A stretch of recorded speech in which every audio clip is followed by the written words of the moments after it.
Hello everyone, কেমন আছো সবাই? আশা করি সকলে খুব ভালো আছো। আমিও বেশ ভালো আছি। সকাল সকাল আমি রেডি হয়ে নিয়েছি বেরোবো বলে। দেখতেই পাচ্ছ সাজগোজ করে নিয়েছি আর একটা ম্যাচিং ম্যাচিং পারফিউমের বোতল নিয়ে নিয়েছি। এটা হলো বেলা ভিটার হানি পারফিউম। এটা আমার বেশ পছন্দের। তো কোথায় যাচ্ছি সেটা একটু পরে তোমাদের সাথে শেয়ার করছি।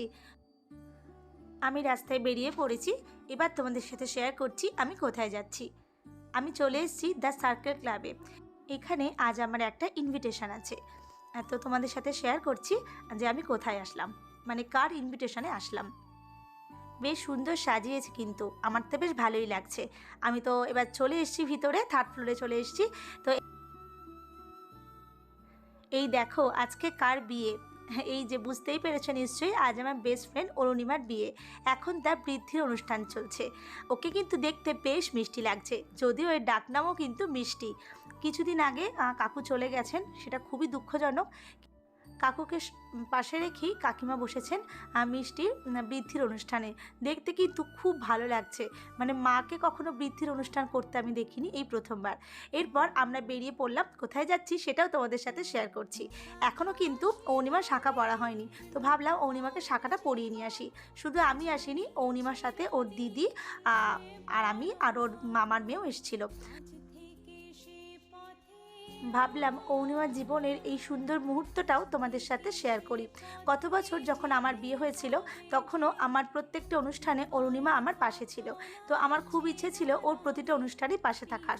সত্যি আমি ভাবতে পারিনি যে শাঁখা যখন পড়ানো হবে সে সময় আমি থাকতে পারবো। আমার খুব ভালো লাগছিল। এই মুহূর্তের পর থেকেই ওর হাত দুটো একদম পরিবর্তন হয়ে যাবে, মানে দেখতে যেন মনে হবে মায়ের হাত। কি সুন্দর লাগছে না দেখতে। তোমরা ওকে আশীর্বাদ করো, ওর এই শাঁখা সিঁদুর যেন সারা জীবন অক্ষয় থাকে। বিয়ের আগের দিন সন্ধেবেলা যখন আমি শাঁখা পড়েছিলাম, তখন আমার চোখ থেকে জল বেরিয়ে এসেছিল। কি একটা অনুভূতি কাজ করছিল বলে বোঝানো যাবে না।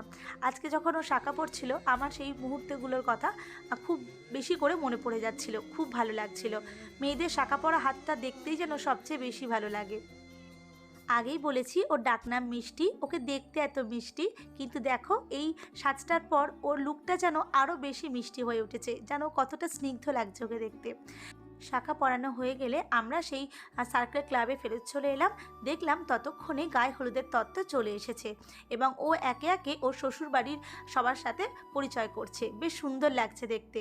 এইগুলো দেখে আমারও কিন্তু 1 বছর আগের কথা মনে পড়ে যাচ্ছে।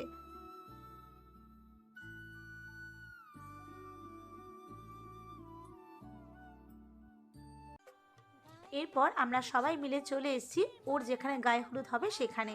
তো এখানে দুজন ধরে আছে, একজন হচ্ছেন ওর মামিমা হন আর আরেকজন হচ্ছে ওর বড়দি। তো মিষ্টিকে কিন্তু মাঝখানে মধ্যমণির মতো লাগছে আজ। তো এরপর আমরা সবাই মিলে একটু একটু করে ওর গায়ে হলুদ মাখিয়ে দিচ্ছিলাম। তারপর চলছিল কিছু ফটো সেশন আর ভিডিও। তো সত্যি দারুণ মজা হয়েছে আজকে ওর গায়ে হলুদের সময়। সবাই বলছিল একটু মাত্র হলুদ লাগাতে, কিন্তু আমরা সবাই মিলে প্রচুর হলুদ মাখিয়েছিলাম ওকে। আর আমার বিয়ের পর এটাই আমার প্রথম বিয়ে অ্যাটেন্ড করা, তাও আবার বেস্ট ফ্রেন্ডের বিয়ে। দারুণ মজা হচ্ছিল, খুব মজা করেছি। তারপর ওকে আমি আমার এই সানগ্লাসটা দিলাম, বললাম পরে কিছু ফটো তোল। ও প্রথমে ফটো তুলতে চাইছিল না, তারপর দেখছি সানগ্লাসটা পরে কিন্তু ওকে বেশ সুন্দর লাগছে। তারপরও এক এক করে কিছু পোজ দিচ্ছিল আর ফটো তুলছিল। বেস্ট ফ্রেন্ডের বিয়েতে এসে তার হলদি লুকের সাথে নিজেকেও যদি একটু রিলেট করা না যায়, তাহলে কি করলাম, তাই না? তো আমিও বসে পড়েছি কিছু ফটো তুলতে আর কিছু ভিডিও করতে। কেমন লাগছে অবশ্যই জানিও। এরপর আমাদের লাঞ্চ টাইম, আমাদের লাঞ্চ করা হয়ে গেছে। দেখা হচ্ছে নেক্সট ব্লগে।